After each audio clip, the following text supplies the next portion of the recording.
नमस्कार, जय हिंद मेरे प्यारे साथी। एसएचएसटी में आपका स्वागत है। आज मैं आपको हिंदी बुक के आरओ का चैप्टर 8 का जो कि कृष्ण चंद्र द्वारा लिखा गया है, जो चैप्टर का नाम है जामुन का पेड़, तो उसका आज हम अभ्यास करने वाले हैं। तो उससे पहले हम आपको बता देना चाहता हूँ कि अगर ये वीडियो आपको अच्छा लगे तो आप हमें सब्सक्राइब और लाइक करें, और अच्छा ना लगे तो कमेंट में बता दें ताकि मैं और अच्छी तरह से आपको समझाने की कोशिश कर सकूँ।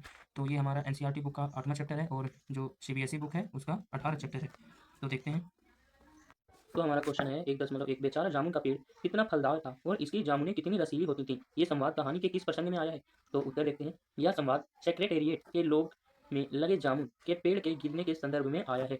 उपर्युक्त संवाद तब कहा गया है जब सेक्रेटेरिएट के लोन में लगा पेड़ आंधी के कारण रात में गिर पड़ा और उसके नीचे एक आदमी दब गया। सुबह होने पर जब माली ने उसे देखा तो क्लर्क को बताया और वहां पर भीड़ इकट्ठी हो गई। वे लोग जामुनों की बात कर रहे थे, जिससे स्पष्ट होता है कि उन्हें उस व्यक्ति की कोई चिंता नहीं थी, बल्कि वे तो उस पेड़ के जामुनों का गुणगान कर रहे थे।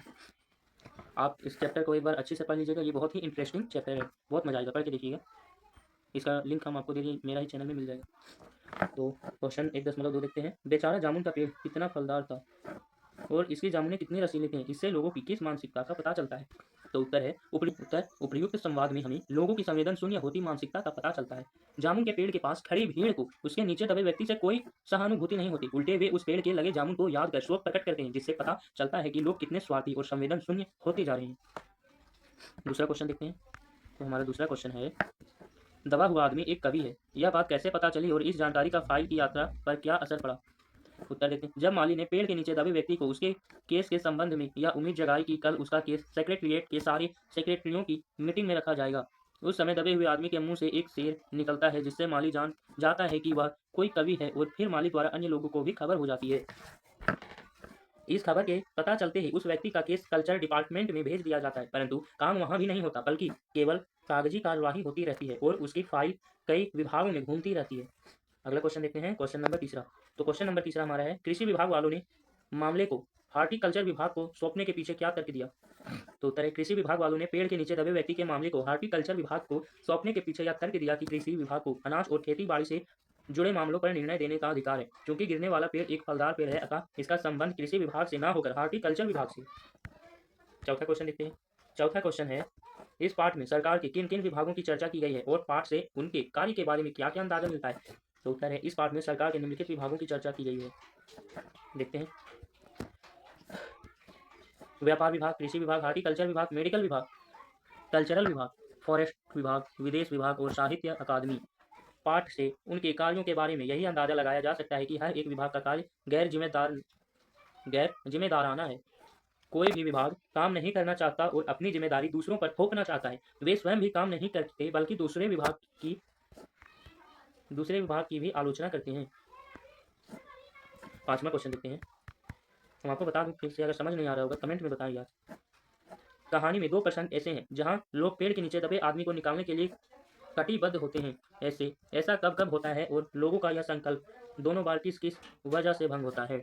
तो उत्तर है, पहला प्रश्न, पहली बार सेक्रेटरीट विभाग के माली और कुछ क्लर्क दबे आदमी को निकालने के लिए तैयार होते हैं, पर उन्हें ऐसा करने से सुप्रिटेड यह कहकर रोक देता है कि वह पेड़ कृषि विभाग के अंतर्गत होने के कारण वह इस मामले की फाइल कृषि विभाग को भेज रहा है। दूसरा प्रसंग में कहता है कि दूसरी बात फॉरेस्ट विभाग के लोग उस पेड़ को काटने के लिए पहुंचते हैं, परंतु उन्हें भी यह कहकर रोक दिया जाता है कि वह पेड़ पिटोनिया राज्य के प्रधानमंत्री ने लगाया था। यहाँ एक महत्वपूर्ण पॉइंट सामने आया, इसको याद रखिएगा, ये प्रश्न पूछा जाता है।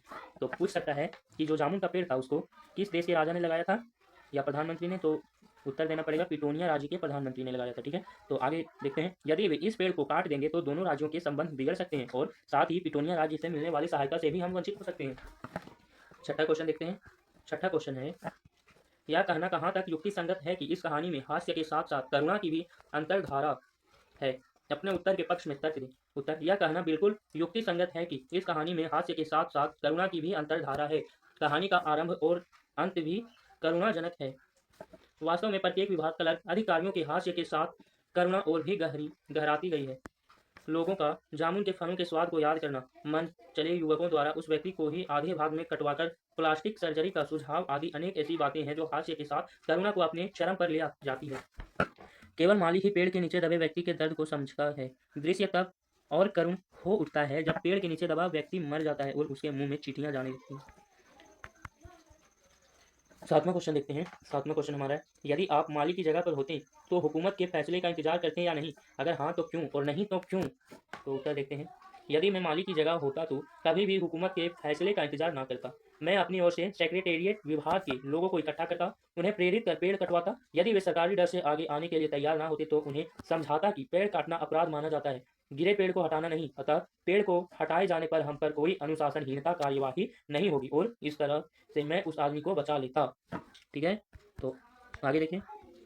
अगला क्वेश्चन है हमारा, कहानी के वैकल्पिक शीर्षक सुझाएं। निम्नलिखित बिंदुओं को ध्यान में रखकर शीर्षक गढ़े जा सकते हैं। पहला क्वेश्चन इसको बोल सकते हैं, कहानी में बार बार फाइल का जिक्र आया है और अंत में दबे हुए आदमी के जीवन की फाइल पूर्ण होने की बात कही गई है।